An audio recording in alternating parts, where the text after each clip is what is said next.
Sobre essa questão até da inovação tecnológica que tem a ver também, né? Por não ser algo técnico, igual você falou, né? É uma adaptação até da própria evolução da própria sociedade. Você acredita que o crescimento aí do podcast, por exemplo, no Brasil, até no mundo, é devido também ao crescimento do Spotify como plataforma tecnológica? Assim, eu falo até muito mais pela facilidade, né, pela questão de usabilidade, enfim, né, é de ser uma plataforma que já está aí, igual aqui, por exemplo, a gente até tem dados aqui que mostra que o Spotify no Brasil já tem 155 milhões de assinantes, né, premium, né, então isso aí, querendo ou não, cria uma grande oportunidade para criadores de conteúdo e para quem quer consumir, né. Como é que você vê essa relação do crescimento mesmo do podcast no Brasil e no mundo com a relação do Spotify em si, né? Como plataforma tecnológica? Não resta dúvida que ele foi um divisor de águas, né? Eu chamo de nave-mãe, né? O Spotify hoje começou a ser uma nave-mãe do universo dos podcasts, assim, porque ela conseguiu, com aquisições muito inteligentes, simplificar absurdamente a camada de produção. Eu acho que o impacto está muito na produção do que na audição, porque na audição eu até curto outros agregadores para ouvir podcast, que eu acho que a experiência de audição no podcast nem do Spotify não é a melhor ainda. Já melhorou, mas não é a melhor.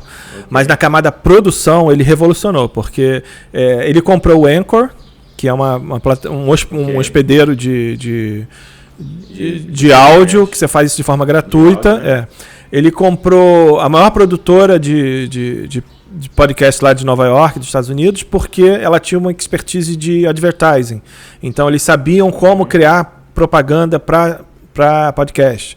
E comprou outras firmas também de medição, de analytics, para poder trazer dados enriquecidos para quem estava produzindo e para quem estava veiculando. Então, com essas aquisições muito inteligentes, ele conseguiu crescer muito e simplificar a camada de produção. Hoje, com um celular, um headphone e um lugar silencioso, você consegue produzir um podcast em 15 minutos. O próprio Anchor já tem a trilha sonora para você botar lá, já é uma ferramenta de edição simples, claro, mas suficiente se for um podcast de uma pessoa só, uma entrevista de duas, como a gente está fazendo aqui.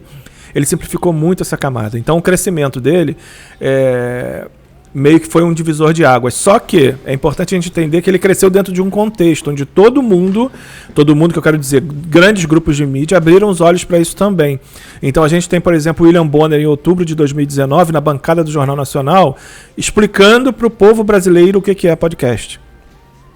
Isso muda muita coisa. Quem já teve capacidade oportunidade, melhor dizendo, de acompanhar uma inserção numa grande TV de uma marca e tal, e estava com analytics na frente, eu já tive essa experiência, é absurdo. São picos assim a gente sempre fica falando, a TV morreu, mas não, cara, ainda impacta pra caramba. Então, quando você consegue levar uma mídia que era de nicho para a bancada do maior jornal do país e sendo explicada, né, e sendo divulgada, você também trabalhou na criação desse contexto. Então, o Spotify é importante, mas um contexto é ainda maior. E tem uma questão importante também, e só dando uma escorregada teórica aqui, a gente estava perdendo o contato direto com quem produzia conteúdo há muitos anos, com as timelines e os algoritmos, né?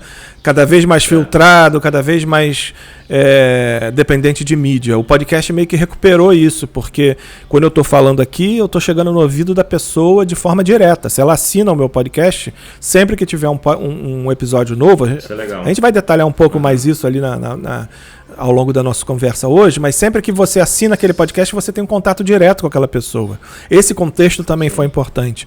Enquanto os algoritmos e as timelines começaram a entrar em uma espécie de crise, e aí a gente pode lembrar aí de eleições de 2016, aquele problema todo do Trump, Cambridge Analytica, todo aquele cenário que a gente pode buscar rapidamente aí nas notícias, o podcast veio por fora, reconectando essas pessoas. Então teve esse contexto importante também, que o Spotify soube surfar, mas que é importante a gente entender que ele é mais um resultado, um dos que melhor sucedeu, que melhor se deu bem, assim, o que mais se deu bem, mas ele não é o único responsável.